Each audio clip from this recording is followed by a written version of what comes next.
Hi, everyone. That would be damage.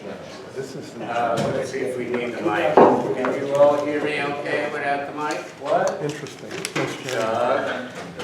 Can you hear me okay? All right. I appreciate all of you staying around long enough for this. What I'd like to do is I just celebrated my 75th birthday. I've been doing this for 52 years. I want to share with you my journey and hopefully some of the decisions I've had to make along the way might be of value to you in some way or another. How many of you make your living doing guitars, guitar repair? Okay. How many of you just do it for avocation? Okay. And how many of you who aren't making a living would like to be making a living? Okay. So let me just give you my story. I'll explain some of the decisions I've had to make at different times and why I made them, and we can go from there. This is my mentor, Augie LaPrinzi. I started making acoustic guitars with him in 1972. And let me preface that by saying before that, I was working on a PhD in psychobiology. And I was miserable in graduate school. And I was a hippie, I was playing a lot of guitar, hanging out with a lot of professional folk musicians. And I had this naive romantic fantasy that if I learned to build guitars, I could get out of the rat race, have a cabin in the woods, and musicians would be the path to my door. Very naive romantic fantasy. But I worked with Augie for 2 years, learned a tremendous amount from him, not only what to do, but since he wasn't a very good businessman, I also learned a lot what not to do. And the clicker doesn't work. All right. Here, I'll advance it for you, Rob. Okay. Go to the next one, please. Just hit the right left key on the bottom. Yeah, that's what I'm doing. Okay. Let's see. Tell us more about August LaPrinzi. Yeah. This is the good one. Oh, there's a slide. You start the slideshow now. All right, let's do it now. So, just now from this point. Okay. All right. Thank you so much. This is me around 1974, building dulcimers. Next slide. This is me around 1975. After 2 years at LaPrinzi's, I realized that as much as I wanted to keep building acoustic guitars, that I thought it would take me a lot of years to develop enough of a reputation where I could be able to support myself. I had gotten married already at this point, so I felt the best way for me to make a living was repair work. And so I took a job at a very good music store outside of Philly, and I took over the repair department. I'm restoring a Martin F7 in this photo. I don't know if you can see it, but I've got a capo keeping my ponytail together. Next slide, Chris. This is me, and the store moved, built a new workshop. This is my workspace there. Next slide. This is me also at that point. Keep going, Chris. So this is 1979. I decided at some point, working for a family business, there's only so far you could go, and that was the situation with the music store. So I had a customer from Philly who had moved to New York and got right into the session scene, and it was the heyday of the session scene in New York City, between jingles and disco and everything going on. And Guys are making $500,000 a year playing as studio musicians in New York at that time. And so he would come back to Philly to visit his parents, and he was bringing me guitars to work on, not only his, but guitars of his friends. And I said, Craig, you know, there's got to be someone better than me in New York. And he said, Roger, there isn't. And so I got ambitious, and for 6 months, I drove every Saturday morning from Philly to Manhattan, 2 hours each way. Based myself out of his apartment.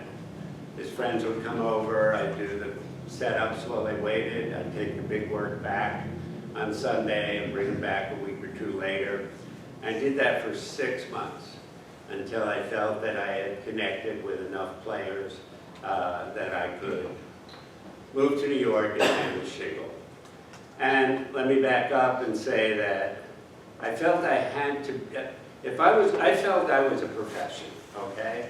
And that if I was going to make a living at this, I needed to be where there were professional musicians who could pay me what I thought I was worth. And so the choices were New York, LA, or Nashville. I've never been a fan of Southern California. A Jewish boy from New York was not moving to Nashville in 1979. So New York it was. I came home and set up shop in Manhattan. I just took a loft that I could afford at the time. It was $800 for 1,000 square feet. Put a wall up in the middle. I lived on one side, I worked on the other. The living side had a closet with a shower in it, another closet with a toilet in it.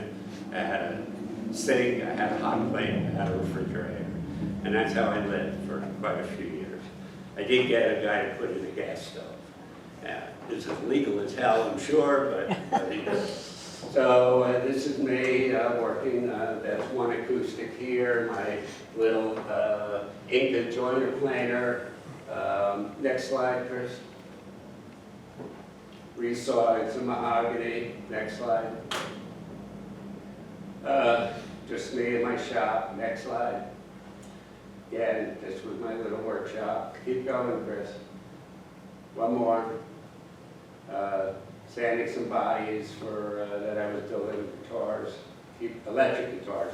Now let me back up and say, when I came to New York in '79, you could not sell a handmade acoustic guitar for anything. It was a Gibson, Gill, Martin. There were a couple of Gallaghers floating around, a couple of Mossmans. That was it. So there was literally no market for acoustic guitars. So I started building electric guitars in 1979. Roger, were those the Dr. Fret's ones? I'm sorry? Were those the Dr. Fret's? Yeah, my first 20 guitars I built under the name Dr. Fret's, and then I realized I should just use my name. So, you can see here I'm actually building a Kasha-style guitar. Chris, next slide.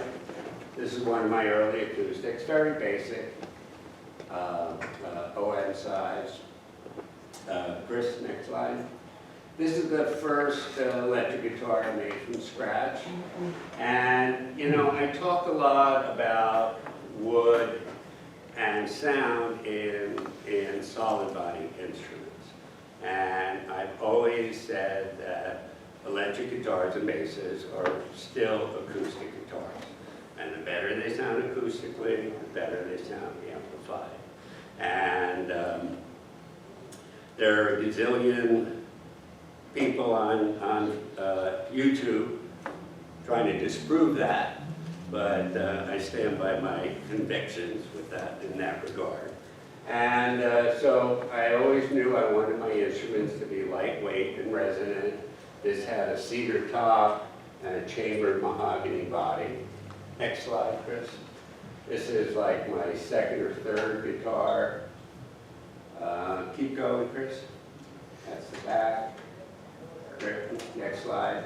So then, around late '79, my friend Craig brought this gentleman to the shop, Marcus Miller, who was 17 at the time, really, really coming up as a bass player in the studio scene. And he just said, gave me his 1977 jazz bass, and he said, Roger, make this the best bass it could possibly be.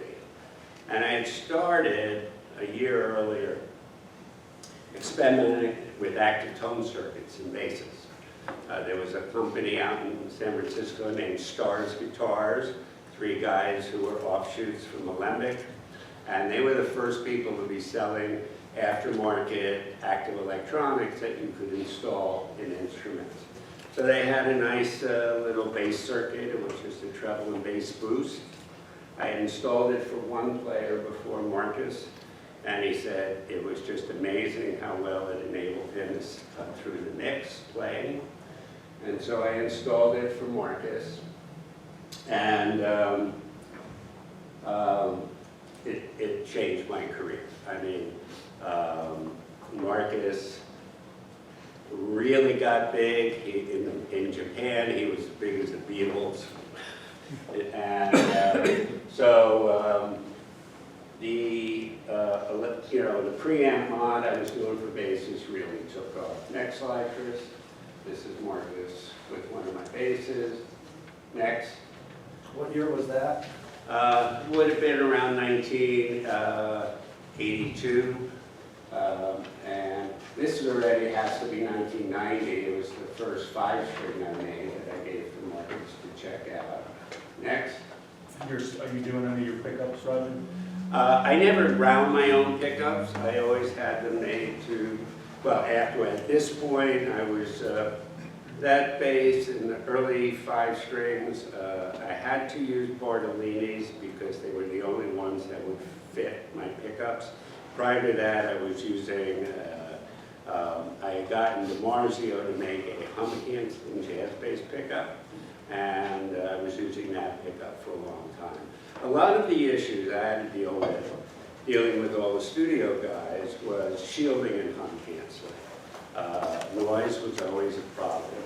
And so I was very early into learning how to shield the control cavity and the pickup routes and the pickups of guitars and basses.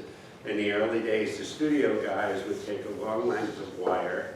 They had an alligator clip on one end, which they would clip to the bridge behind the string, and the other end was bare, and they'd stick it under the band of their underwear to make contact with their skin, and that's how they grounded their guitars so they wouldn't hum.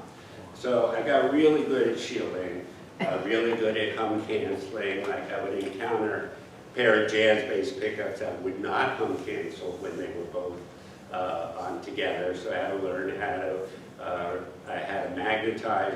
I bought a magnetizer. I was probably the only guy in the East Coast who could remagnetize pickups and reverse the polarity. So I was really, really doing a lot of that stuff.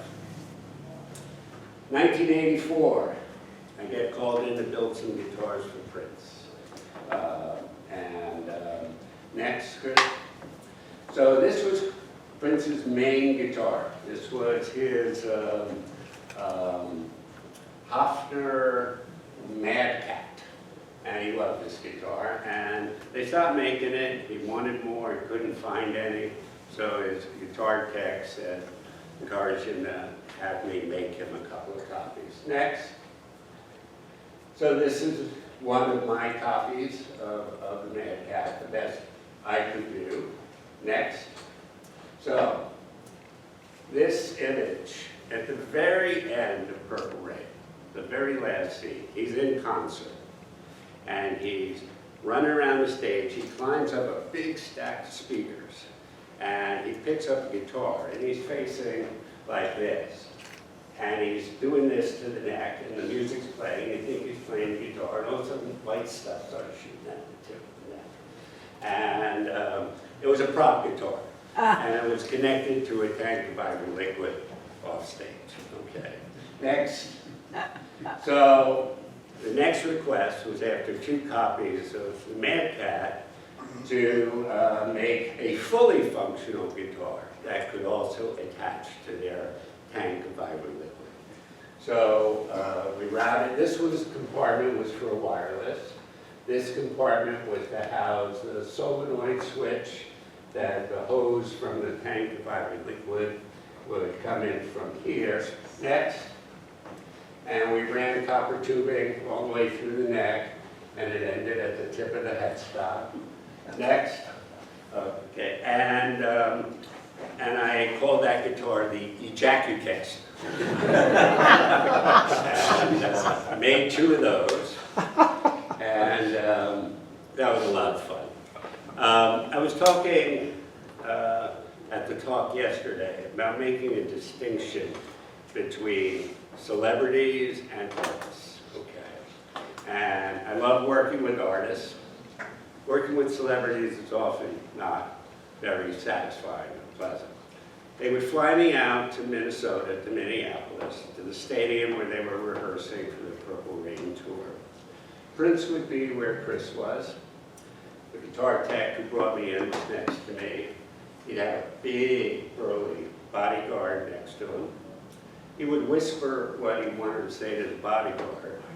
The bodyguard would walk to me and tell me what Prince said. Every time that happened, the next guitar cost $1,000 more.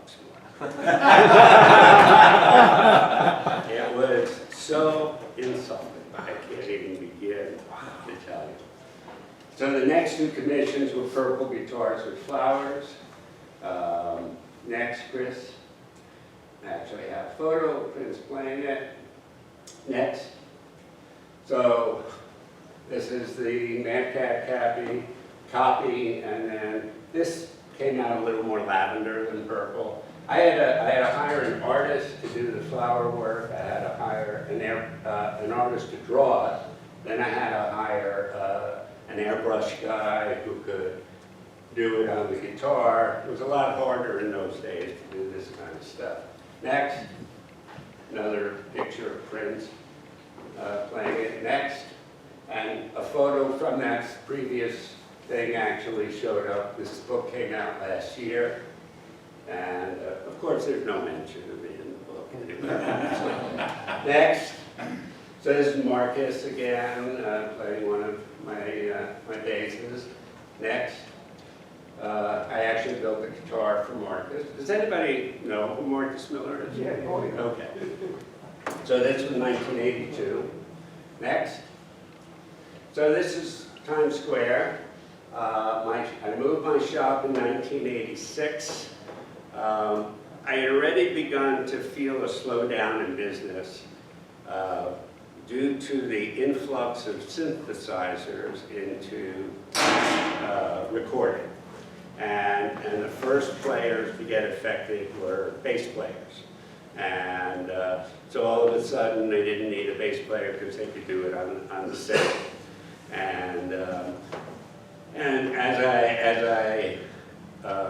So a lot of changes were happening in the jingle business. There used to be B-call players and A-call players. And when they were doing a demo to pitch to a client, they would bring in the B-call players to record the jingle. And then once the client approved the jingle, they bring in the A-call guys to record the final. And both of those guys could make livings. I mean, some of those guys were doing 20 jingle dates a week. And so that really started suddenly to drop off.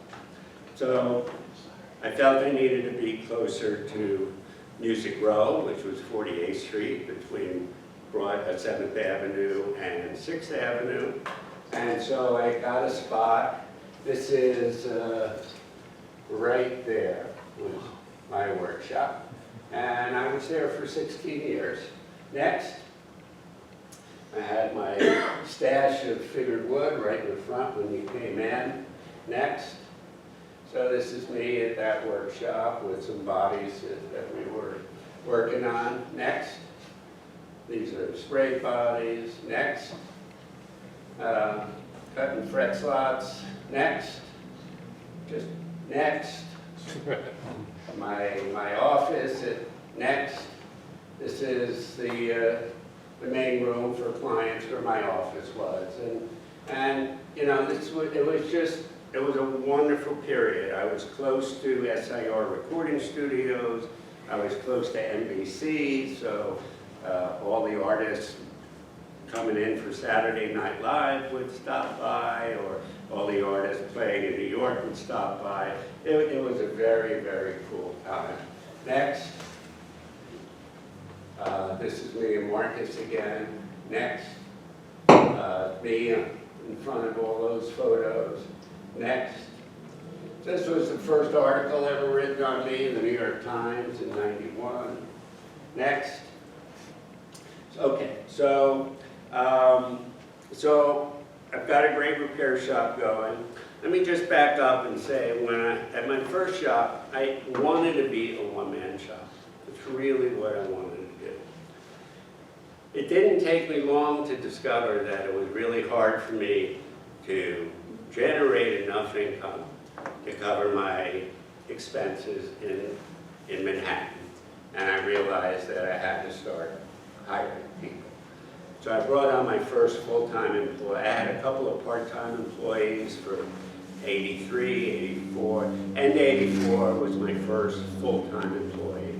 And that was a big leap, you know. I mean, having a business is a series of taking risks. And so that was a big risk for me. But it really, really made a difference in terms of the amount of work that we could generate together. And that person's name was Jay Black. After he worked with me, he went on to become a master builder at Fender Custom Shop. This is John Patitucci. They did a very early video with one of my basses. And I'm going to just take out a little cheat sheet I have because of my, I don't trust my memory anymore.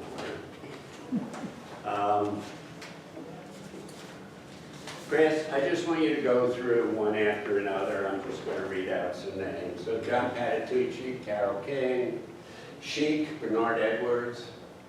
Actually, one of the first record credits I got was from Bernard.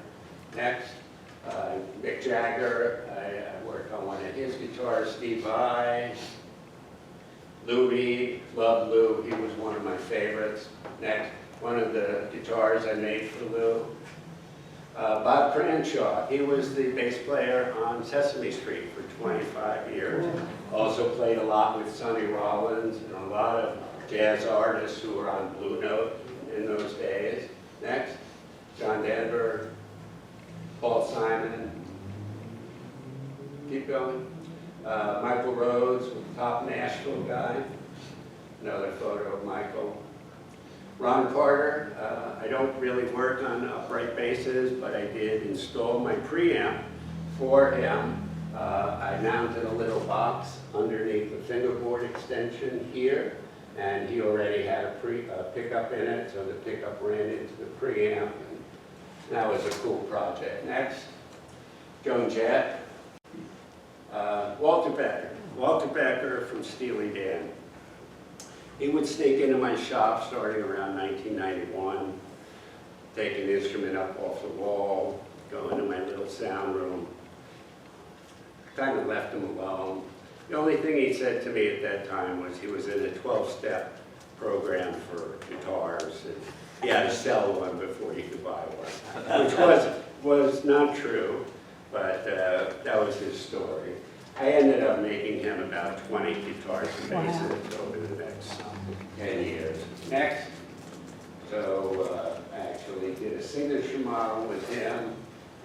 We donated proceeds to the Jazz Foundation. Photo of him and Fagan. This is a great, I love this photo of him and Donald with his signature model. Next. One of the Strats I made him. Actually, his wife gave me this guitar back after Walter died, and they auctioned off his instrument. Jason Newsted, Metallica. I never imagined I'd be doing work for heavy metal players. Jason ended up being one of my best customers.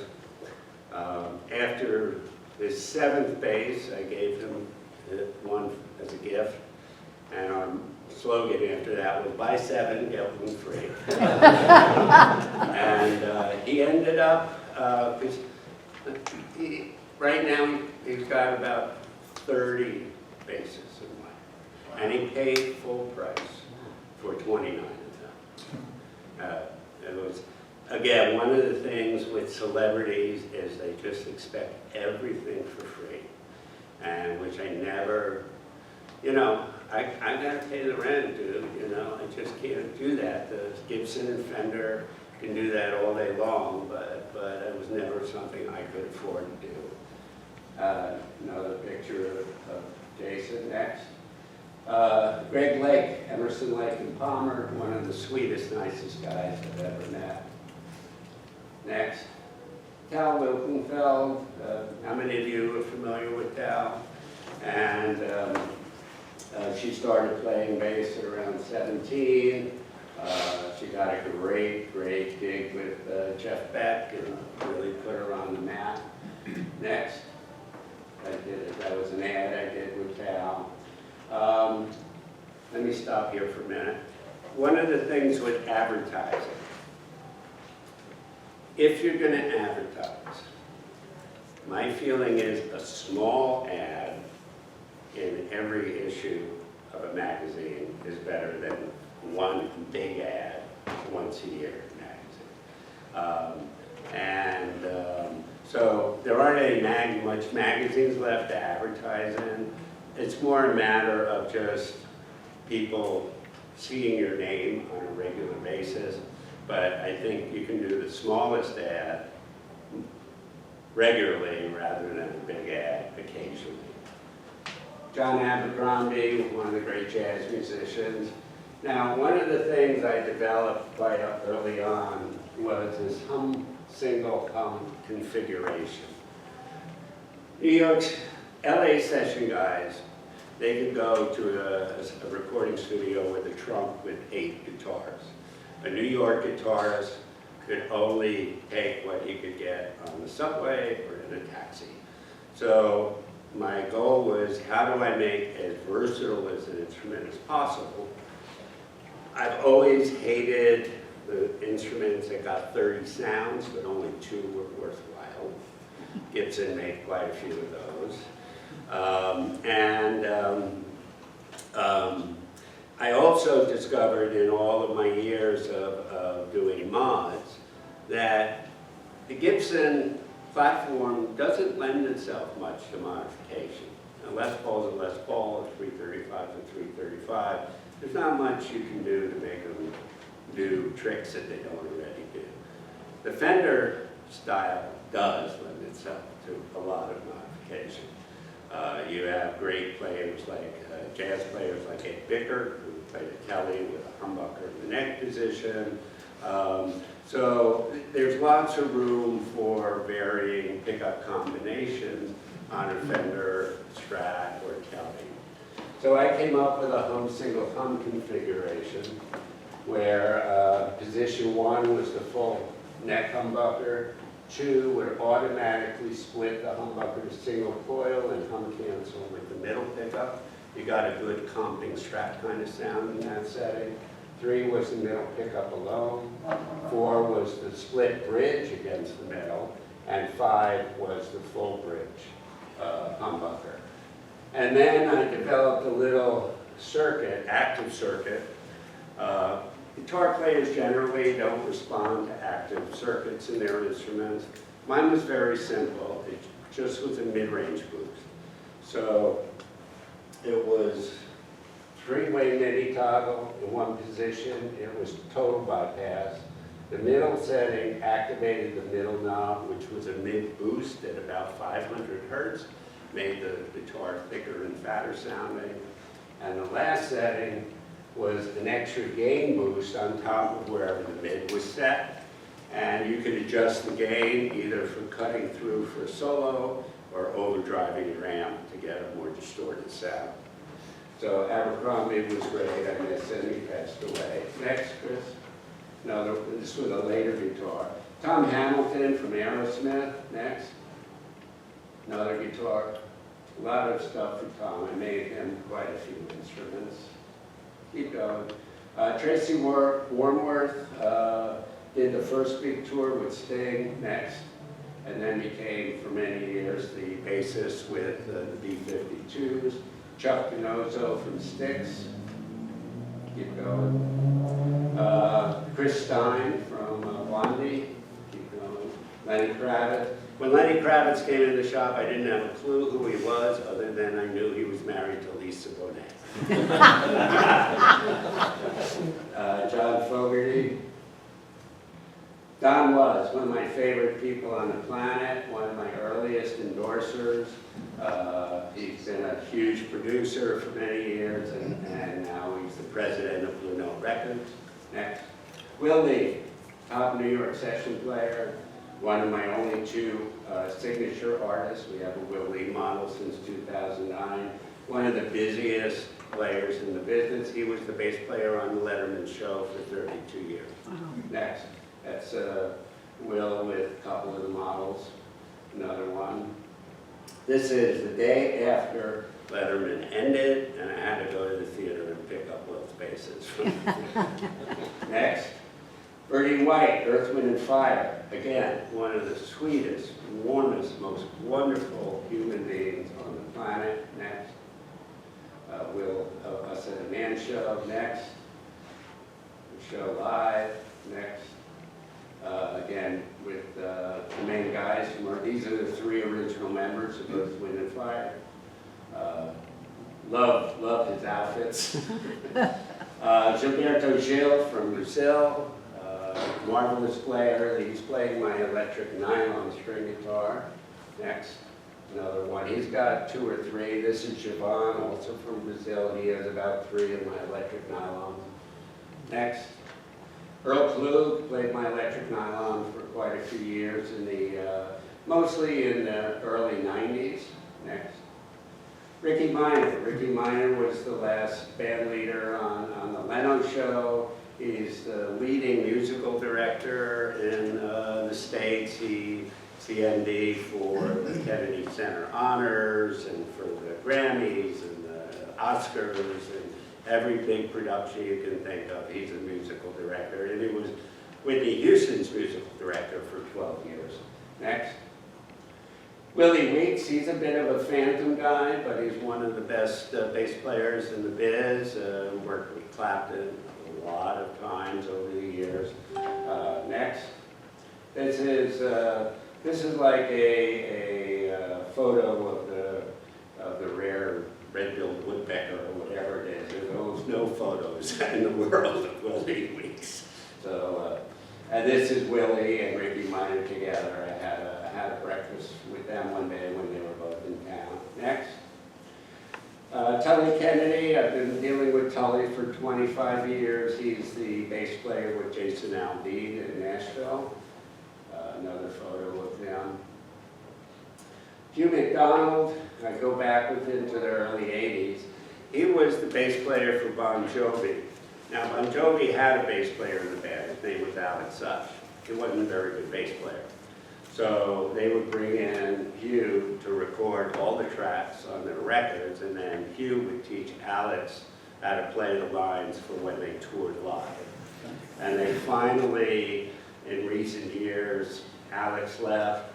They brought him in, made him a little more acknowledgement, and they actually did the right thing. And when they got inducted into the Rock and Roll Hall of Fame, they included Hugh. Next, Ben McKee from the Imagine Dragons. Next, Neil Jason, also top studio guy in New York, longtime bass player for Roxy Music. Next, another one of Neil. Next. Played the basses for the Rolling Stones for quite a few years now. Next, Chuck Rainey. Next, John Callan from Doobie Brothers. Next, I know his name. Jason Sheff. He was with Chicago for like 25 years after Peter Cetera left. Next, Pat Metheny with my electric nylon. Next. Oscar Cartaya, great Latin player. Next, another one. Next. These are my 3 Puerto Rican guys. We have Oscar Cartaya. Messiah, Ruben Rodriguez, Gene Perez, they're all New Yorkers. And they are the top trio for Latin music and bass. Next, Chuck Loeb, one of the few customers of mine that really became a true friend. I never looked to my customers to be my friends, but he was wonderful. And this was the Chuck Loeb model we came out with, and he played it live for the first time 3 months before he passed. Next, Lee Ritenour. I go back with Lee to 1992. We started playing my electric nylon back then. This is playing my SS-15 Archtop. Next. This is the latest guitar I made for Will. I call this my Broadway model. I had a concept, didn't fly as well as I hoped, but I'm bringing it back now as a Lee Ritenour model. My idea was to make the core of the body out of chambered spruce, and then having a matching hardwood front and back, and then just my standard electronics. This has now become his main guitar. He stopped touring with his L5. He only tours now with this guitar and his Les Paul. Next. So a more recent picture I took a few weeks ago. Jim Hall. I was taking care of Jim Hall's guitar since 1982. 20 years later, I felt that there was a real void in the market for a working man's archtop guitar. The most popular archtop guitar in history is the Gibson 175. What Gibson was making at that time weighed as much as a heavy Les Paul, and they were just tremendously overbuilt. And I said there has to be a way to do a laminate archtop that would really serve a working musician in terms of sounding really good amplified and could travel well. So I tried collaborating first with Dana Bourgeois up in Maine. He couldn't make the laminates thin enough for me. I then went to Roger Boris, who was making the laminates for Jimmy DeQuisto, and they were too thick for me. There was a company in Germany. They were making a 3-ply, and the outer veneer was so thin that if you had to sand anything out, you'd go right through the veneer. So I finally found a factory in Japan that made a laminate that I liked, and I had been doing business in Japan already for quite a few years, so my people there liaised with the factory, and I designed my first model, which was the Jim Hall model. Next slide. This is me speccing out the instrument. This was Jim's DeQuisto laminate, and this was my first prototype of it. And I'm comparing the specs to make sure the factory got it right. Next, same photo. So by the second guitar, we nailed it. I made 2 prototypes, one with a 5-ply maple laminate and one with a pressed spruce top. The spruce guitar was a little louder acoustically, but amplified. It was muddier and fed back at a very low volume. The 5-ply maple laminate had much more clarity amplified and had a much higher feedback threshold. So we went with that. So over the years, I've had several different models. This is the Jimmy Bruno model. This is the Frank Vignola model. I have a next slide. This is Russell Malone with my semi-hollow. Next. Russell with the SS-15. Next. Another Russell. Next. And then stop there for a minute. And after 20 years of making my archtops in Japan, I just decided to end it a month ago. And the reason was the factory I was working with for 20 years, all of their skilled senior workers were either retired or dead. And so they had a bunch of young kids in the factory, and they were just doing what was quick and easy for them. And all of a sudden, I was saying, well, I can't do this for you anymore. I can't do this on the model anymore. And it was the point where, well, if you can't make me my guitar, then there's no point in continuing it. So I actually announced 2 months ago that I was ending my art shop production. I had a good 20-year run, no regrets, time to move on. Juan Luis Guerra, superhero in the Dominican Republic and Latin music. He's won more Grammys that you can think of. I've made him about 6 or 7 guitars now. Next. He wanted a guitar that had the Dominican flag on it. So I went online, I found a really good high-res photo of the Dominican flag, I bought it. The guy who makes, now he didn't want this part on it, that we didn't use, or here. And so today, as opposed to the Prince days, I was able to go to the guy who does my logos, and he was able to make a silk screen where we could apply it to the top and back of the guitar and the headstock, and then do like a white burst around the edges, and it's invisible. Next. So this is the guitar. And he just loved it. It was a very cool project to do. I normally don't do these types of things, but it was fun not only to figure out how to do it, but to execute it well. Next. Made the newspapers in the DR. Next.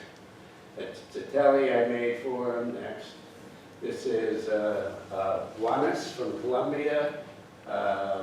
Juan Luis had me make this guitar for Juanes as a gift. Next. And he also uses my electric nylon. He did a whole DVD concert playing that guitar only. This is Juanes with his. Next. Juanes again. Next.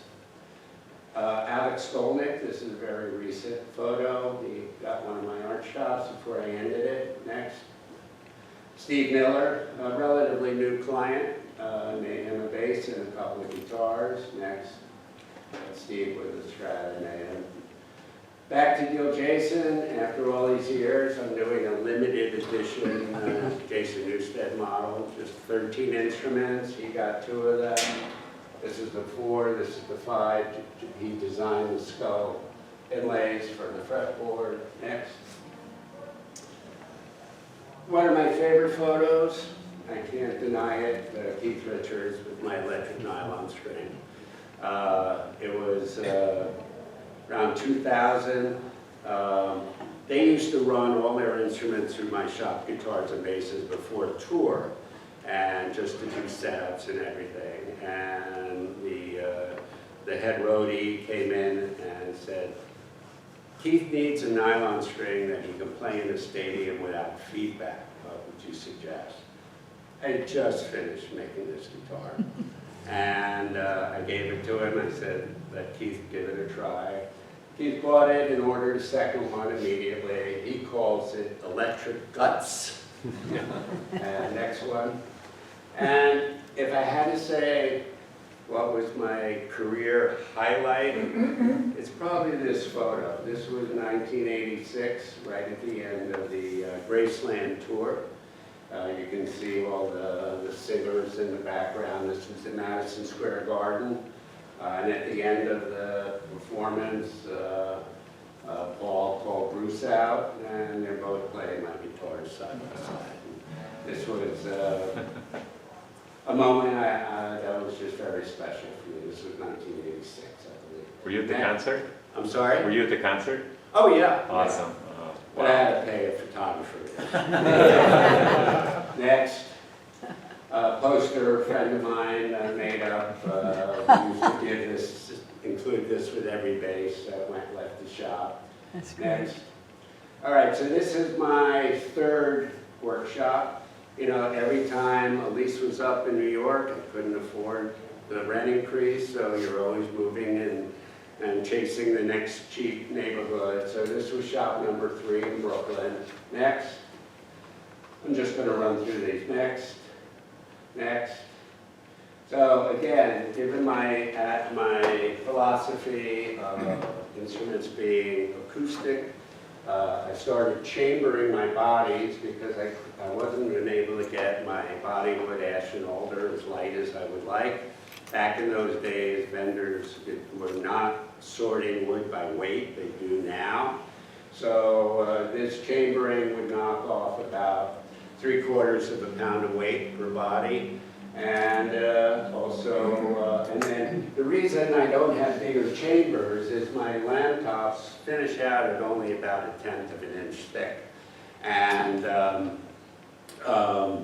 so if I had big chambers, they would sink in where the chambers were. So this keeps them flat. Next, and this is the chambering on a guitar body. Next, my semi-hollow are Is that on all your bodies? I'm or sorry? All your bodies or just? Yeah, all of them are chambered unless you order a non-chambered instrument. They're all chambered. Our target weight for basses is 8.5 pounds. Depending on the model, sometimes we can get them to about a little over 7.5 pounds, and we rarely get over 8.8 pounds. And as we all age, everybody appreciates the weight of the instrument. Even on my semi-hollow, I didn't want to make another 335. The world doesn't need one. I still wanted it to sound like a jazz guitar, but be able to function in a larger band situation, higher volume, no feedback. So I made the center block out of spruce and remove wood where I didn't need it. Next. So just keep going, Chris. These are just shots of my workshop. And before the pandemic, I had 12 employees. Now I have 6. And I'm much happier with the smaller crew. And for whatever reason, 5 of my 6, I mean, Lucas here is my shop manager. He's been with me 10 years. But all of my employees now are less than 3 years. And just, I'm very fortunate that I have the best crew that I've ever had in my entire career. Roger, you're still in Brooklyn? Yeah, no, I'm in Long Island City in Queens now. So we moved to Queens 14 years ago. And again, just a lot of handwork. And we're very proud of what we do. While this keeps running, this hour went much quicker than I expected. I'm totally open to any questions anybody might have. Yeah? Any thoughts about bringing the mustache back? About bringing the what? The mustache back? The mustache. Okay. I hadn't thought about it. Okay. I take it you liked it, It was right? a good look. Yeah, all right, okay. Any other questions? And you stayed really close to the Fender headstocks design, obviously it's you. Yeah, close. Now, my headstock is trademark. Yeah. Yeah, so let me talk about that for a minute. Back in the early 80s, if you got the union, the 802 Union Directory for Manhattan, New York musicians, there were 2 chapters for bass. There was acoustic bass and Fender bass. You could not walk into a recording studio with anything but a P bass or a jazz bass. And so, aside from the fact that I was already, Leo got a lot right the first time around. What I did through all my years of modding and upgrading is just raise the bar on that design. And but my clients couldn't walk into a recording studio with anything that didn't look like a Fender, And an engineer on a jingle day was not going to spend, it's a 45-minute session, they were not going to spend 10 minutes trying to dial in a bass they had never recorded before. So as much as I would have loved to have done something more original, I realized that the only way these guys could bring my instruments into the studios was to have them be Fender style. And that's why I do build in the Fender style. Routing pickups. You stayed with the neck, the truss rod adjustment at the neck pocket too. Yeah, we do a spoke wheel, so it's easy to adjust. This is tail pieces for the art shop, some of my wood stash. Who was the lady in the last picture? Her name is Gabby. She's been with me a couple of years. She was an art major. She doesn't play guitar, but she wanted to be a maker and work with her hands. She's turned out to be one of the best employees I've ever had. This is, I do a sheet with every instrument with what the materials are. I final check every instrument and prepare all the paperwork before they leave the shop. I even got featured on a billboard by, there was an organization made in New York City. That was kind of cool. Just some of our standard models. These all sold directly from you, or do you go? Yeah, I don't have dealers, I sell direct. We have a website, so I also learned early on when Al Gore invented the internet that there were two kinds of buyers. There was the guy who was willing to order when he wanted and wait 10 months, 12 months for us to finish it. And there was the guy who had the money burning a hole in his pocket, and if I didn't have something now, he was going somewhere else. So I decided to devote part of my production for building stock instruments that would be available for immediate sale on our website, and the rest for custom orders. And that has worked out a good formula. So we update our website about once a month. We have a mailing list of over 4,000 people. They get their first shot at the new instruments before we post anything on social media. And that recipe has worked pretty well for us. And this is our first single cutaway. I initially thought they were hideously ugly. I worked a long time trying to design one that I felt was aesthetically pleasing. And I was a skeptic, but I'm shocked how I can really hear the increased body to neck connection totally. Every note is a little more solid, a little more even. It really, really makes a difference. Didn't I hear you say once before we were talking that this particular body design seemed to really reduce dead notes on the... Well, that's part of the extra protection. I mean, what we've always done to address dead spots is to make our headstock as thick as possible, and we have 2 graphite strips in the neck. But this also made a difference in that area. Keep going, Chris. Did you ever do short scale or That's it. baritones? I do 34-inch scale for everything. That's the end? Okay, so that's cool, and we've just a few minutes over. Any last questions?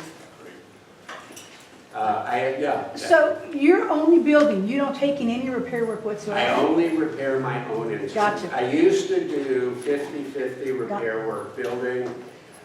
20 years ago, I realized that I can train a new employee into building our instruments in a year. Being a good repair person takes years and years of experience. Lucas has that experience. No one else in my shop does besides me. So all the repair work was falling on me, and I couldn't handle all the repair work and manage everything else. So at that point, 2004, I decided I'm just going to repair my own instruments. I just want you to know I had really hoped to have a half hour of Q&A.